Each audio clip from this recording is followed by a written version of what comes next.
Thank you.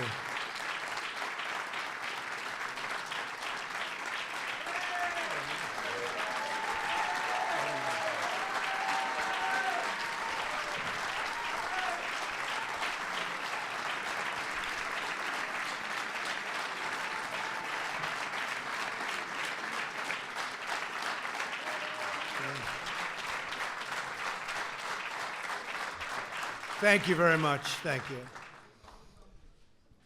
Today, Israel takes a big step towards peace.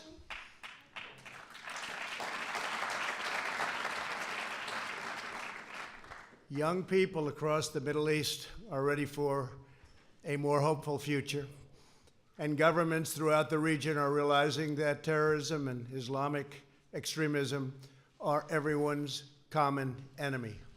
Yesterday, I had the pleasure of meeting with both the Prime Minister of Israel and a man that's working very hard to become the Prime Minister of Israel in the longest-running election of all time, Benny Gantz of the Blue and White Party. And both leaders joined me to express their support for this effort, proving that the state of Israel looking for peace and that peace transcends politics. By any measure, unmeasurable, that's what they want. On my first trip overseas as president, I visited the Holy Land of Israel. I was deeply moved and amazed by what this small country had achieved in the face of overwhelming odds and never-ending threats. The state of Israel comprises only a minuscule amount of land in the Middle East, and yet it has become a thriving center of democracy, innovation, culture, and commerce. Israel is a light unto the world. The hearts and history of our people are woven together. The land of Israel is an ancient home, a sacred place of worship, and a solemn promise to the Jewish people that we will never again repeat history's darkest hour.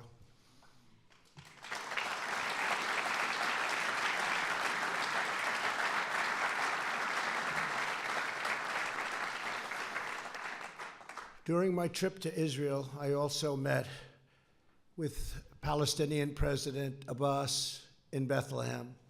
I was saddened by the fate of the Palestinian people. They deserve a far better life. They deserve the chance to achieve their extraordinary potential.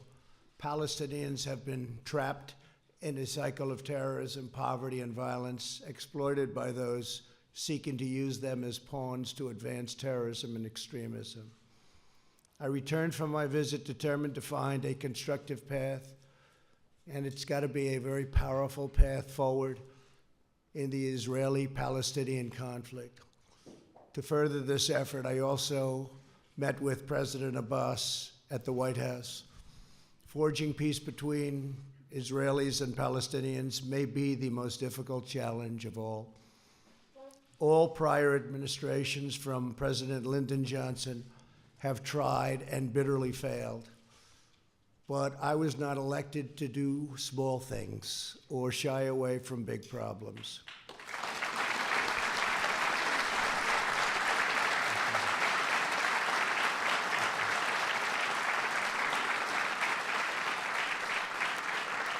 It's been a long and very arduous process to arrive at this moment.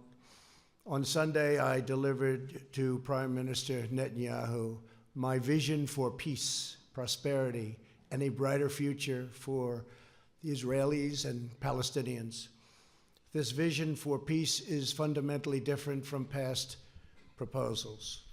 In the past, even the most well-intentioned plans were light on factual details and heavy on conceptual frameworks. By contrast, our plan is 80 pages and is the most detailed proposal ever put forward by far. As I have seen throughout my long career as a deal maker, complex problems require nuanced, fact-based remedies. That is why our proposal provides precise technical solutions to make Israelis, Palestinians, and the region safer and much more prosperous. My vision presents a win-win opportunity for both sides a realistic two-state solution that resolves the risk of Palestinian statehood to Israel's security. Today, Israel has taken a giant step toward peace. Yesterday, Prime Minister Netanyahu informed me that he is willing to endorse the vision as the basis for direct negotiations, and I will say the general also endorsed, and very strongly, with the Palestinians, a historic breakthrough. And likewise, we have really a situation having to do with a race that is taking place right now. It will end, and we have the support, and it's very important to say this, of both parties and almost all people in Israel. They want peace, and they want peace badly.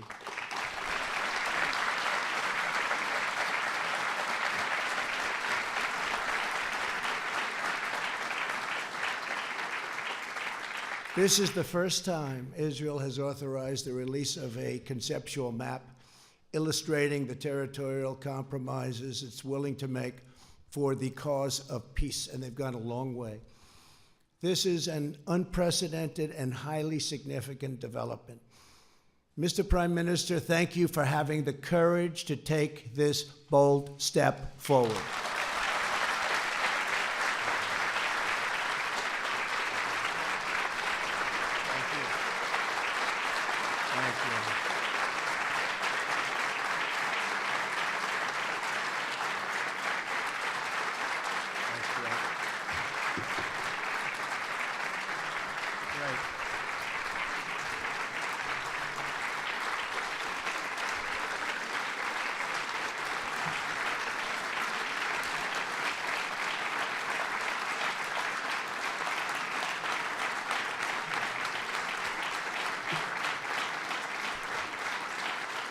And Bibi, we have a lot of powerful people in this room, a lot of the people that can help make it work. So that's quite a thunderous applause. Thank you very much. Thank you. We will form a joint committee with Israel to convert the conceptual map into a more detailed and calibrated rendering so that recognition can be immediately achieved.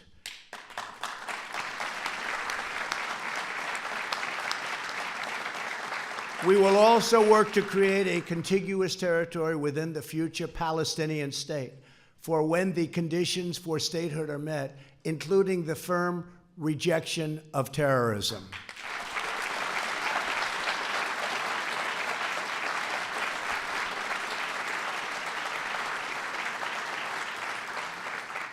Under this vision, Jerusalem will remain Israel's undivided, very important, undivided capital.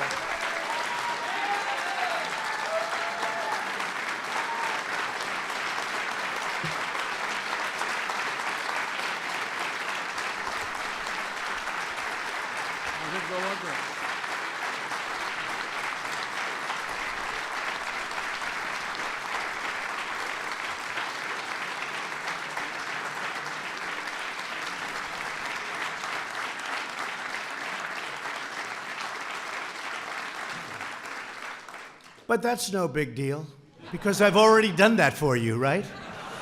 We've already done that, but that's okay. It's going to remain that way. And the United States will recognize Israeli sovereignty over the territory that my vision provides to be part of the state of Israel. Very important. And crucially, the proposed transition to a two-state solution will present no incremental security risk to the state of Israel whatsoever. We will not allow a return to the days of bloodshed, bus bombings, nightclub attacks, and relentless terror. Won't be allowed. Peace requires compromise, but we will never ask Israel to compromise its security. Can't do that.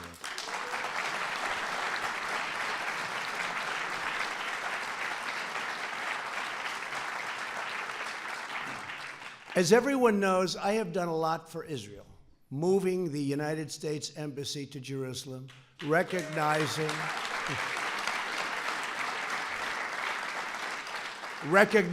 the Golan Heights,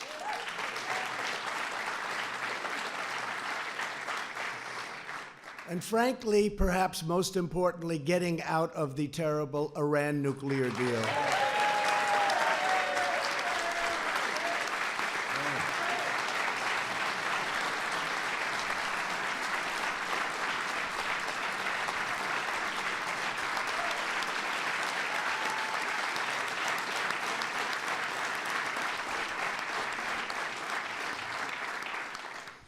There's a lot of spirit in this room.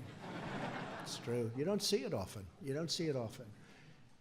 Therefore, it is only reasonable that I have to do a lot for the Palestinians, or it just wouldn't be fair. Now, don't clap for that, okay? But it's true. It wouldn't be fair. I want this deal to be a great deal for the Palestinians. It has to be. Today's agreement is a historic opportunity for the Palestinians to finally achieve an independent state of their very own. After 70 years of little progress, this could be the last opportunity they will ever have, and last for a lot of reasons. We'll never have a team like we have right now. We have a team of people that love the United States, and they love Israel, and they're very smart and very, very committed, from your ambassador, David Friedman,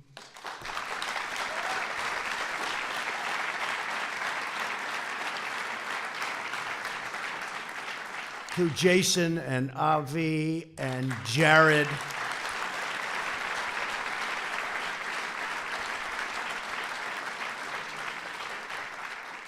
and they're all great deal makers, and they also understand the other side, and they want the other side to do well, because that's the sign of a great deal, and they understand that. And I just appreciate all of the hard work you put in, and so many of your other friends, and of course our great Secretary of State, Mike Pompeo. Whoa.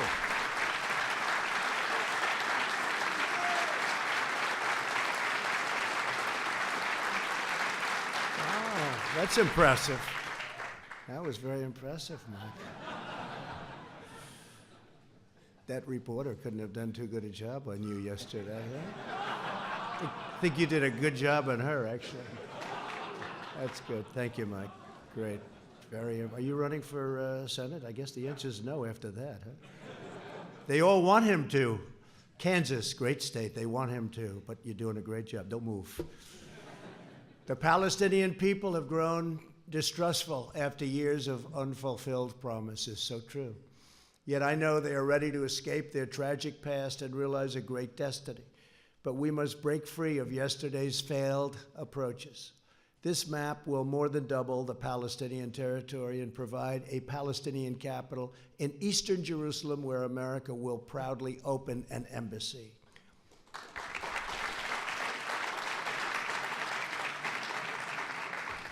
No Palestinians or Israelis will be uprooted from their homes.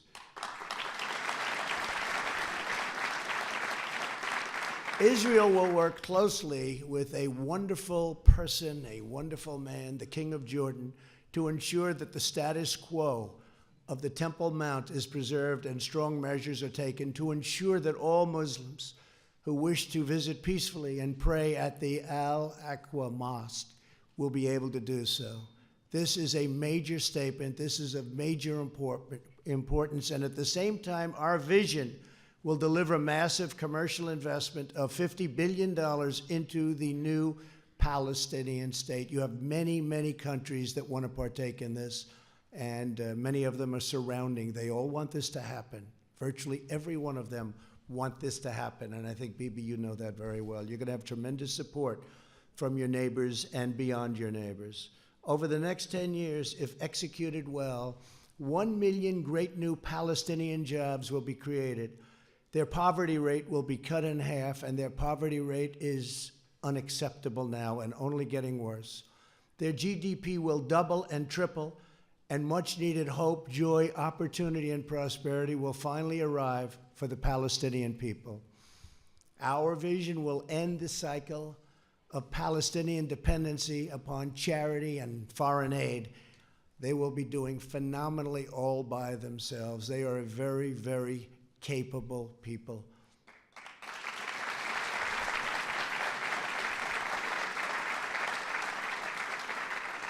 And we will help by empowering the Palestinians to thrive on their own. Palestinians will be able to seize the new future with dignity, self-sufficiency, and national pride. To ensure a successful Palestinian state, we are asking the Palestinians to meet the challenges of peaceful coexistence.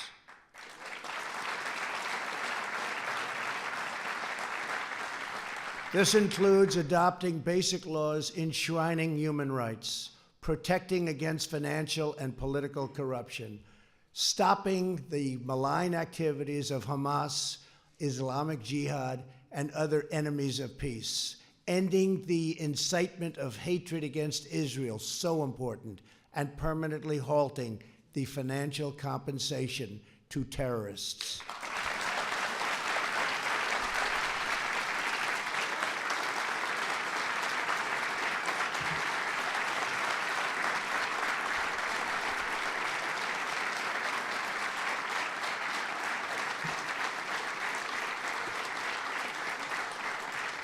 And perhaps most importantly, my vision gives the Palestinians the time needed to rise up and meet the challenges of statehood. I sent a letter today to President Abbas. I explained to him that the territory allocated for his new state will remain open and undeveloped for a period of 4 years. During this time, Palestinians can use all appropriate deliberation to study the deal, negotiate with Israel, achieve the criteria for statehood, and become a truly independent and wonderful state. President Abbas, I want you to know that if you choose the path to peace, America and many other countries, we will be there. We will be there to help you in so many different ways, and we will be there every step of the way. We will be there to help.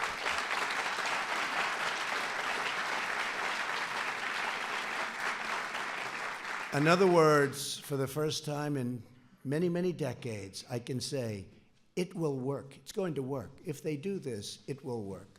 Your response to this historic opportunity will show the world to what extent you are ready to lead the Palestinian people to statehood.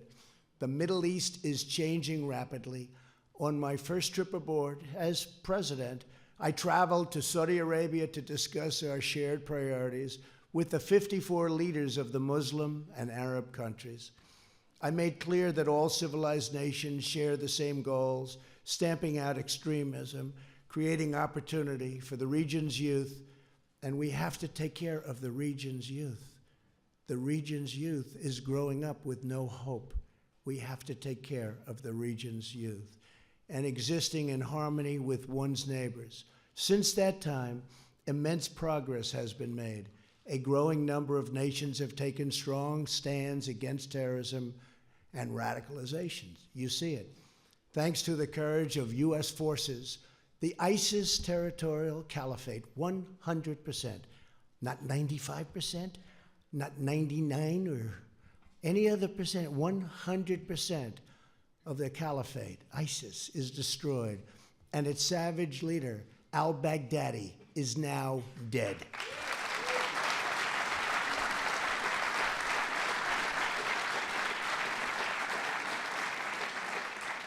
And I want to thank, we have some of our great senators and congressmen and women here, and I want to thank you all for the tremendous help. Thank you very much, Jim, Ted, everybody, Steve. Our leader, thank you. Mark, thank you. Great people. These are great people. They work so hard, and they love this country. The Iranian regime is isolated and weakened greatly. We eliminated Qasem Soleimani, the world's top terrorist.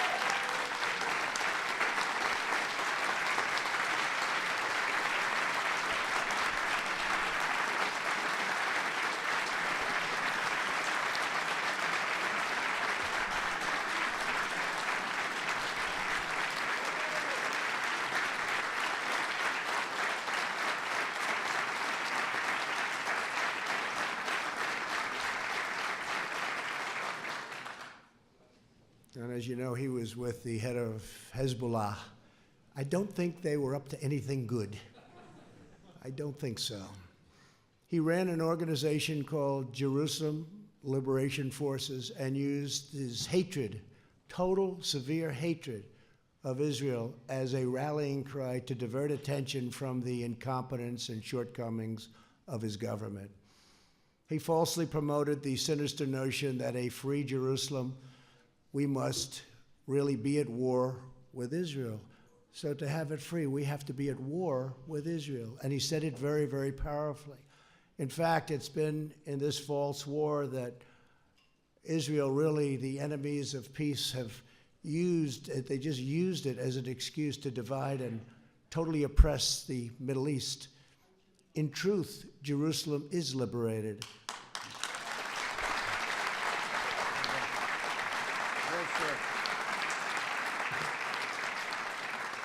Jerusalem is a safe, open, democratic city that welcomes people of all faiths and all places. It is time for the Muslim world to fix the mistake it made in 1948 when it chose to attack instead of recognize the new state of Israel. It's time.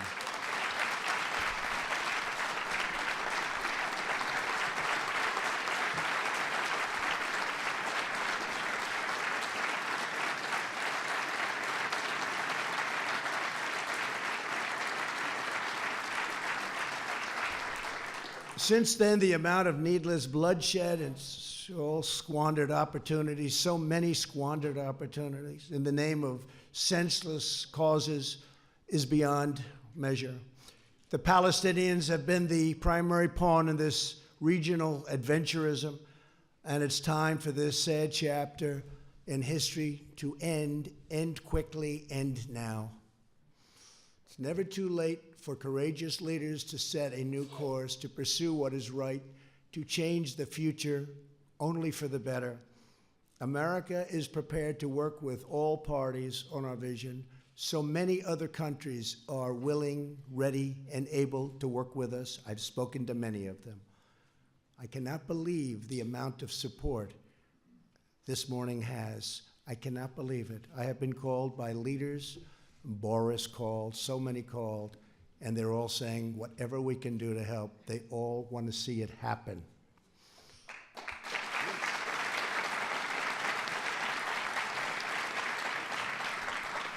But America cannot care more about peace than the stakeholders in the region. There are many Muslims who never visited Al-Aqsa, and many Christians and Jews who never visited the holy sites in the West Bank described so vividly in the Bible. My vision will change that. Our majestic biblical heritage will be able to live, breathe, and flourish in modern times.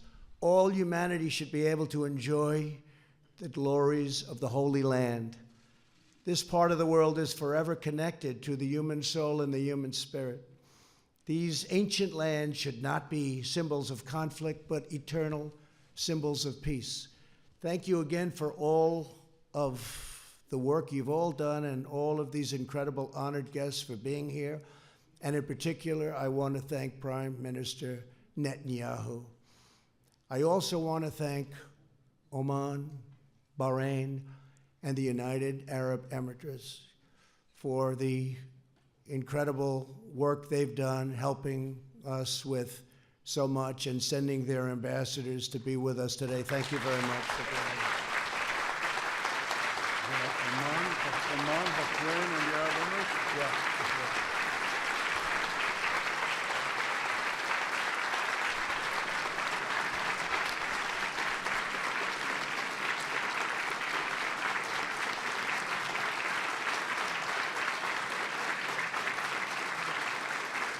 Thank you very much. Thank you very much. Please give our regards. America's partnerships in the region have never been greater, and our alliance with the State of Israel has never, ever been stronger than it is today.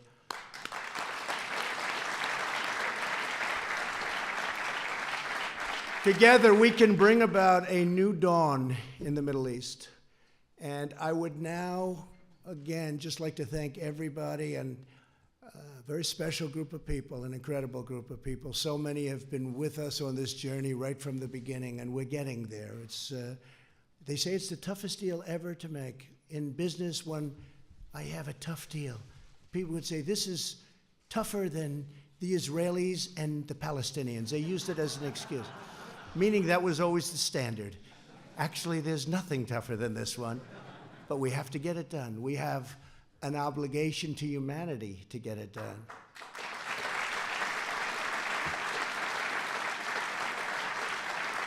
So I would now like to introduce the Prime Minister of Israel, who's worked so hard on this, Benjamin Netanyahu. Thank you. Great speech. Thank you.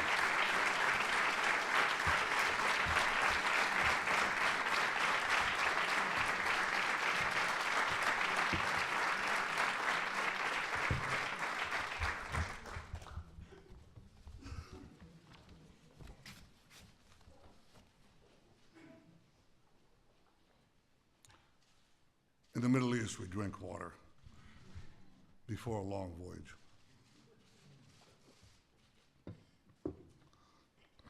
This is an extraordinary voyage. President Trump, Donald, I'm honored to be here today, along with my wife, Sarah, Minister Yariv Levin, Ambassador Ron Dermer. Ron, thank you for everything you've been doing.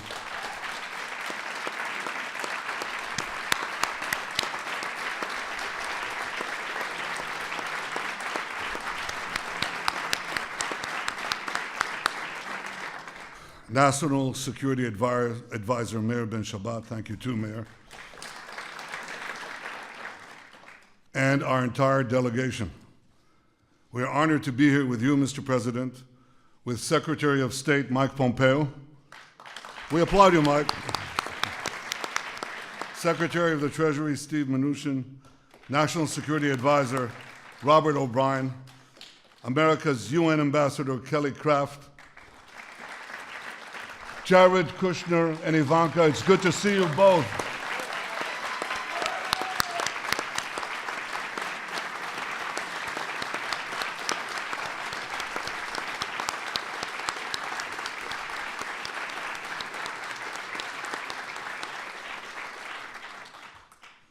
It's good to see the unfailingly energetic and optimistic Ambassador David Friedman, Jason Greenblatt,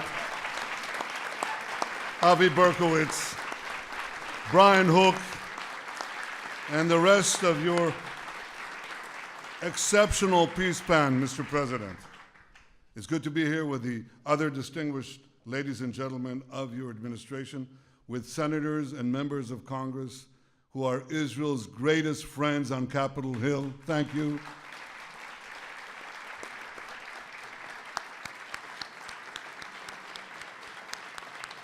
Thank you.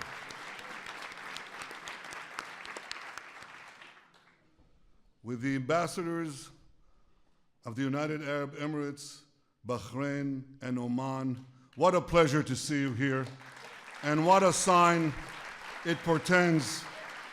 I was going to say of the future, what a sign it portends of the present.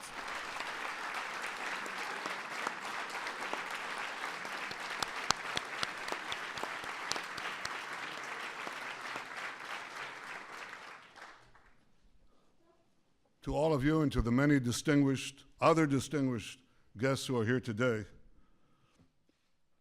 this is a historic day. And it recalls another historic day. We remember May 14th, 1948, because on that day, President Truman became the first world leader to recognize the state of Israel after our first Prime Minister, David Ben-Gurion, declared our independence. That day chartered a brilliant future. Mr. President, I believe that down the decades, and perhaps down the centuries, we will also remember January 28th, 2020, because on this day, you became the first world leader to recognize Israel's sovereignty over areas in Judea and Samaria that are vital to our security and central to our heritage.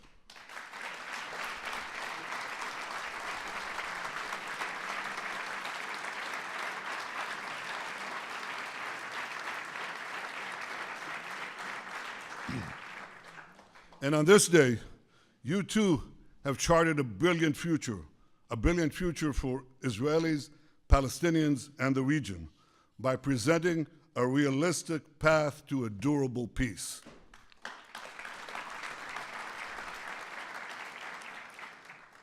Since the moment of its birth, Israel has yearned for peace with our Palestinian neighbors and peace with the broader Arab world. For decades, that peace has proved elusive, despite so many well-intentioned plans. One after the other, they failed. Why did they fail? They failed because they did not strike the right balance between Israel's vital security and national interests and the Palestinians' aspirations for self-determination. Too many plans tried to pressure Israel to withdraw from vital territory like the Jordan Valley. But you, Mr. President, you recognized that Israel must have sovereignty in the Jordan Valley and in other strategic areas of Judea and Samaria, rather than pay easy lip service to Israel's security and simply shut your eyes, hope for the best. You recognize that Israel must have sovereignty in places that enable Israel to defend itself by itself.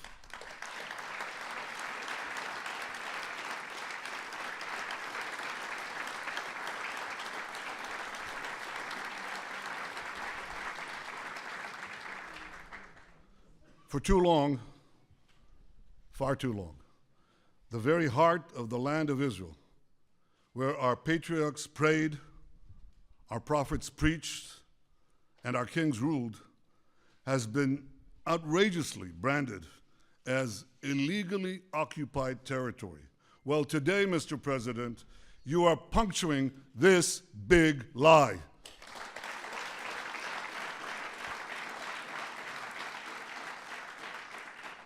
You are recognizing Israel's sovereignty over all the Jewish communities in Judea and Samaria, large and small alike.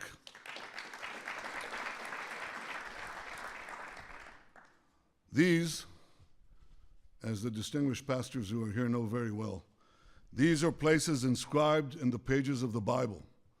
These are places carved into the bedrock of our common civilization. The sacred tomb in Hebron, where the fathers and mothers of the Jewish people are buried. Bet El, where Jacob dreamed of a ladder ascending to the heavens. Shiloh, where the Ark of the Covenant that held the 10 Commandments for centuries. That's what happened in Shiloh. Thanks to you, Mr. President, these areas and so many others that for millennia have been etched in the soul of the Jewish people and have fired the imaginations of millions of people around the world and across the world. These areas will now be recognized by the United States as a permanent part of the Jewish state.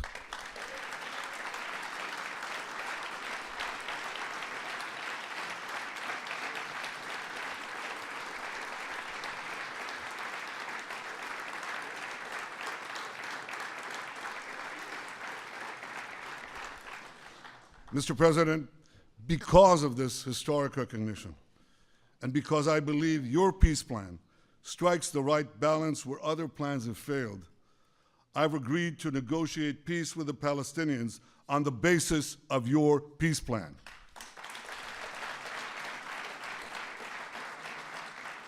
It's a great plan for Israel. It's a great plan for peace. Frankly, Mr. President, given all that you have already done for Israel, I'm not surprised. You have been the greatest friend that Israel has ever had in the White House.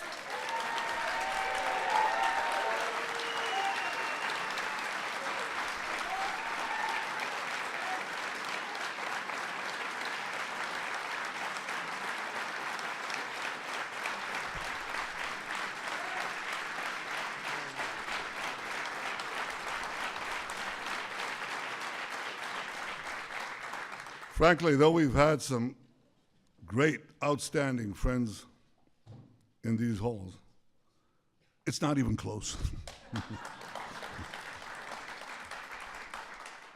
Your historic decisions to recognize Jerusalem as Israel's capital, to recognize Israel's sovereignty over the Golan Heights, to reaffirm Israel's legal claims in Judea and Samaria, to stand up to Iran, to pull out of that dangerous Iran deal, to confront is not the word, to eliminate Qasem Soleimani, to support and encourage unbelievable cooperation between Israel and the United States in the military and strategic and intelligence fields. All this bear testament to the friendship and depth of your leadership and commitment to Israel. From our very first meeting here in the White House 3 years ago, you repeatedly made clear your commitment to help Israel achieve peace with the Palestinians and peace with the rest of the Arab world. Mr. President, I share that commitment, and I look forward to working with you to achieve a peace that will protect Israel's security, provide the Palestinians with dignity and their own national life, and improve Israel's relations with the Arab world. Your peace plan advances all these goals. First, it addresses the root cause of the conflict, by insisting that the Palestinians will finally have to recognize Israel as the Jewish state.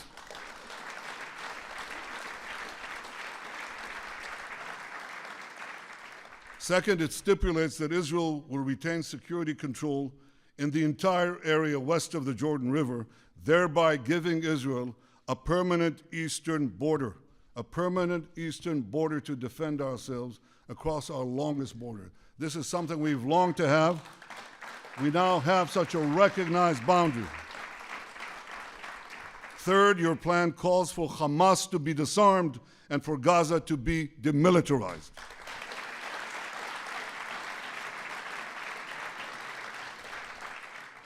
Fourth, it makes clear that the Palestinian refugee problem must be solved outside the state of Israel. Fifth, it calls for our ancient capital, Jerusalem, to remain united under Israel's sovereignty.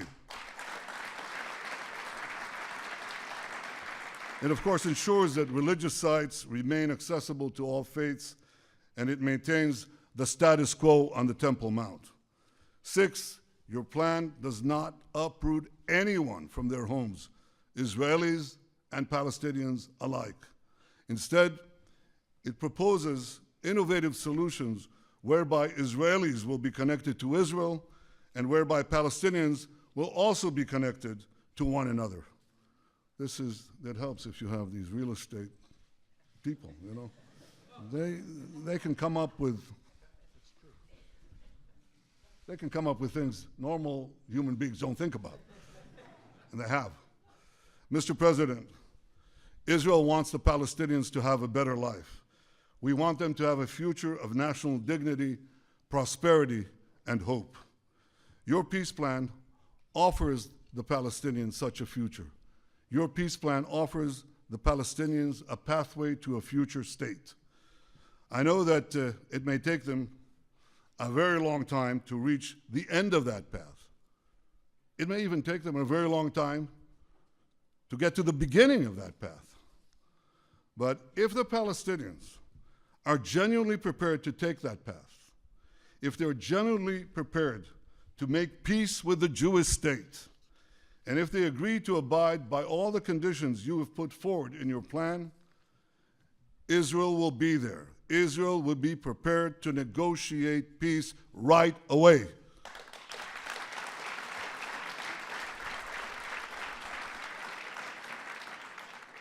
Regardless of the Palestinian decision, Israel will preserve the path of peace in the coming years. For at least 4 years, Israel will maintain the status quo in areas that your plan does not designate as being part of Israel in the future.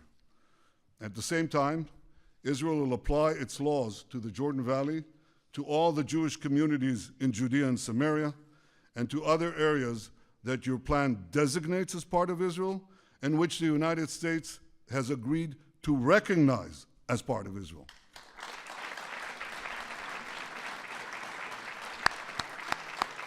I like that.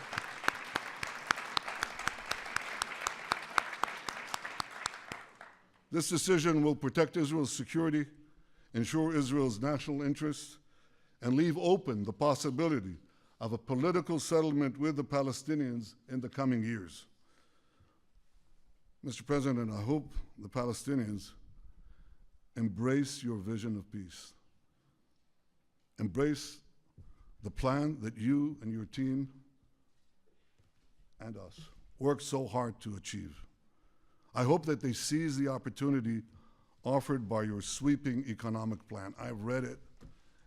It takes enormous talent to reject $50 billion worth of investment. I know what that does to an economy. I know what it will do to Palestinian lives. I know what it will do to the youth of the region. I hope that the Palestinians embrace this and build with Israel a future of prosperity and peace. I also hope that our other Arab neighbors embrace your vision and forge a path of reconciliation with Israel that can create for all of us a brilliant future. Mr. President, I want to congratulate your fantastic team, there's no other word, your fantastic peace team for all their work. Jason Greenblatt,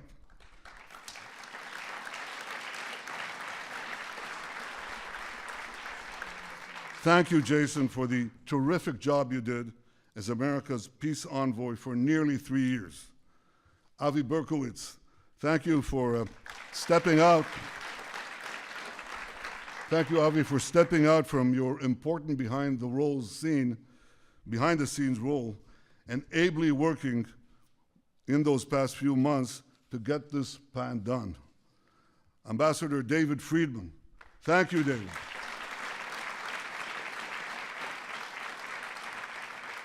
Thank you for your essential contribution to this effort and for the terrific job you do every day to strengthen the great alliance between Israel and America.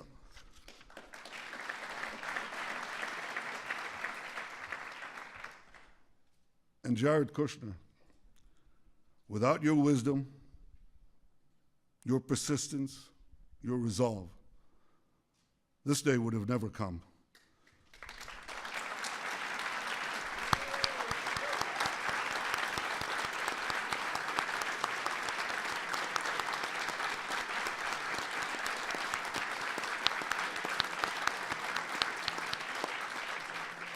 I know how much the Jewish future means to you and to your family.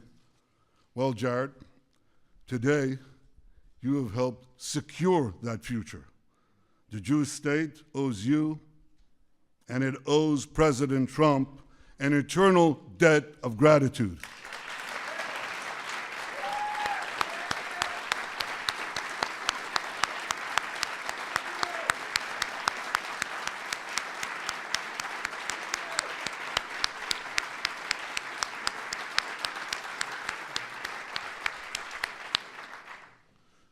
Mr. President, on that historic day of May 14th, 1948, both David Ben-Gurion and President Truman had a fateful decision to make. Many argued that Ben-Gurion should not declare Israel's independence. Many argued that President Truman should not recognize the Jewish state. But both leaders understood the magnitude of the hour. They seized the moment and they changed history. Like you, Mr. President, I understand the magnitude of this moment.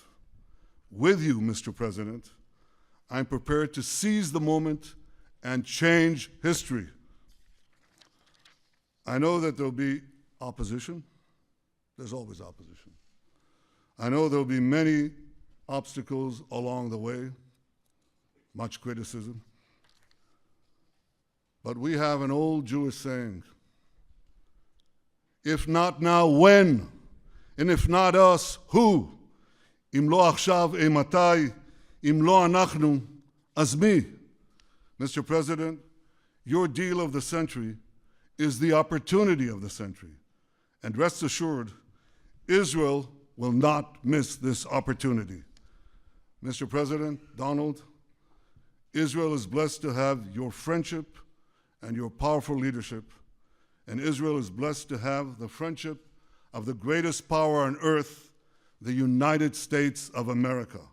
May God bless America, may God bless Israel, and may God bless us all with security, prosperity, and peace. Thank you.